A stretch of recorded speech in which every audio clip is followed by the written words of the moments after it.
በስመ አብ ወወልድ ወመንፈስ ቅዱስ አሃዱ አምላክ አሜን። የዕለቱ ስንክሳር ሐምሌ 2።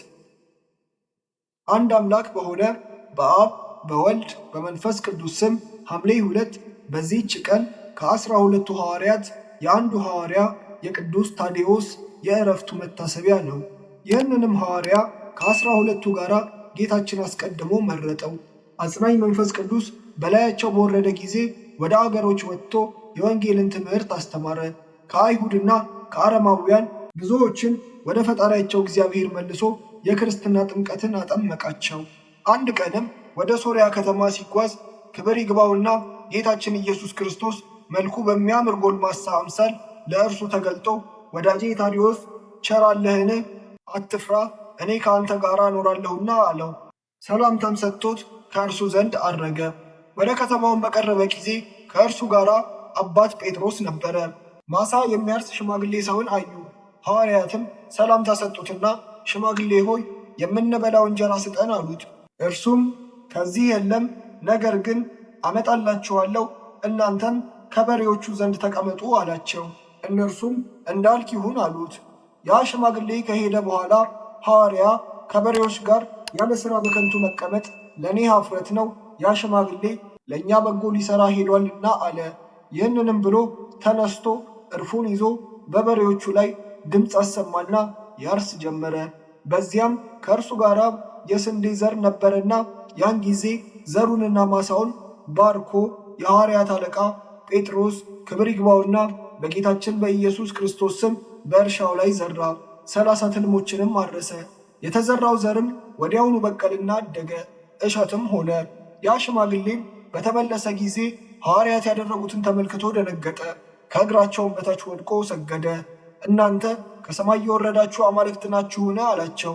እነርሱም እኛ የቸሩ አምላክ ባሪያዎች ነን እንጂ አማልክት አይደለንም አሉት።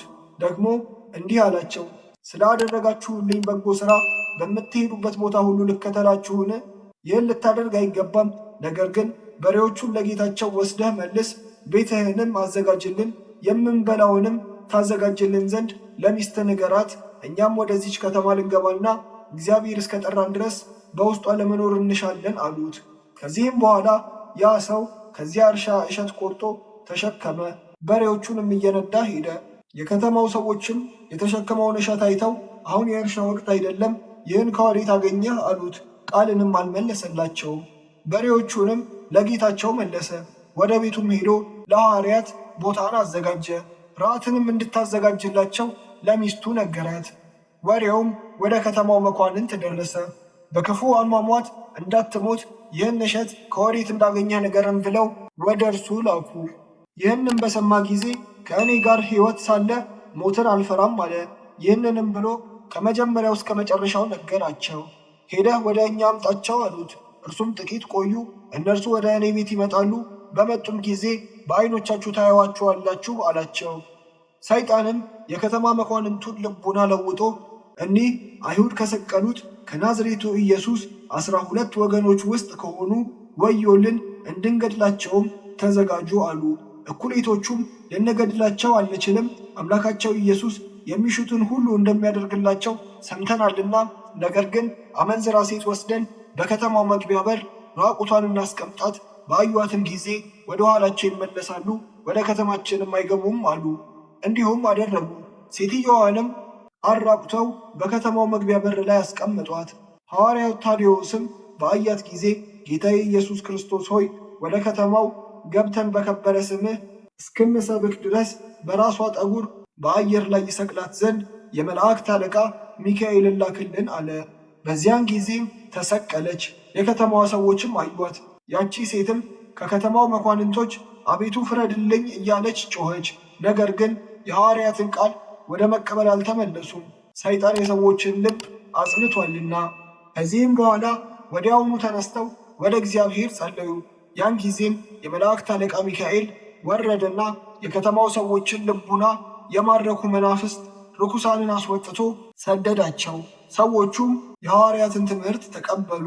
ክብር ይግባውና በጌታችን በኢየሱስ ክርስቶስ አመኑ።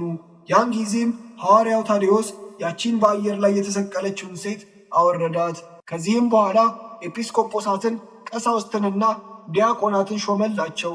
በአብ በወልድ በመንፈስ ቅዱስ ስም አጠመቃቸው። ያቺንም ተሰቅላ የነበረች ሴት ለቤተ ክርስቲያን የምትላላክ ዲያቆናዊት አደረጋት። በሐዋርያትም እጆች ብዙ ድንቅና ተአምር ተደረገ። ዕውሮች አዩ፣ አንካሶችም በትክክል ሄዱ፣ ዲዳዎች ተናገሩ፣ ደንቆሮዎች ሰሙ፣ ለምጻሞች ነጹ፣ አጋንንትም ከሰው እየወጡ ተሰደዱ። የከተማው ሰዎችም ሁሉ በጌታችን እስኪያምኑ ሙታን ተነሱ። ሰይጣንም የከተማው ሰዎች ሁሉም በጌታችን እንዳመኑ ባየ ጊዜ ተቆጣ።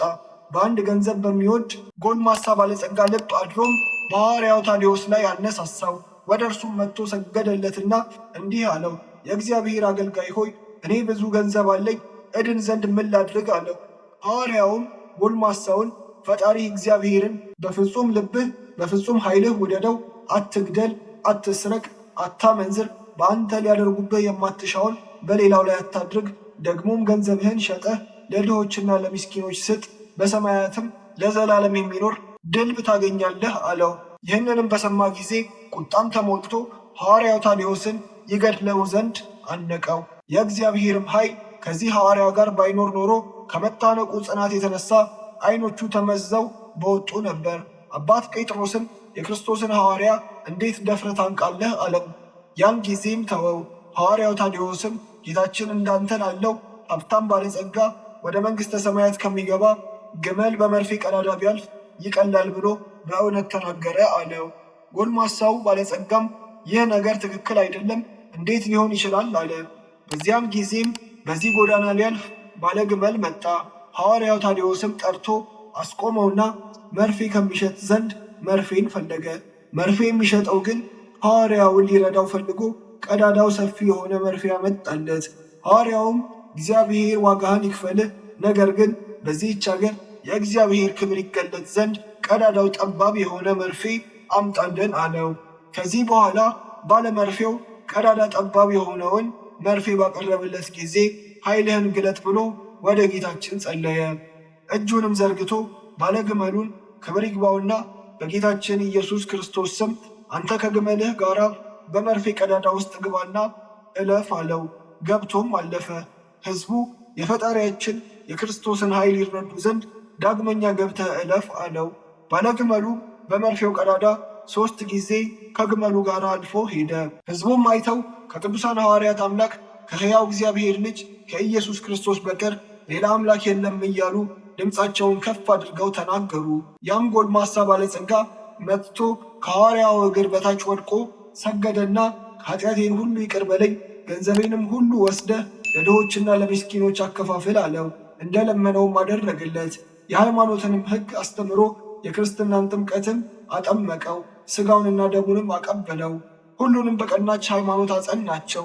ከዚህ በኋላ ከዚያ ወጣ፣ በሰላምም ሸኙት። በብዙ አገሮችም ውስጥ ገብቶ ሰበከ። ከአይሁድና ከአረማውያንም መከራ ደረሰበት። ከዚህም በኋላ በሰላም አረፈ። ለእግዚአብሔር ምስጋና ይሁን።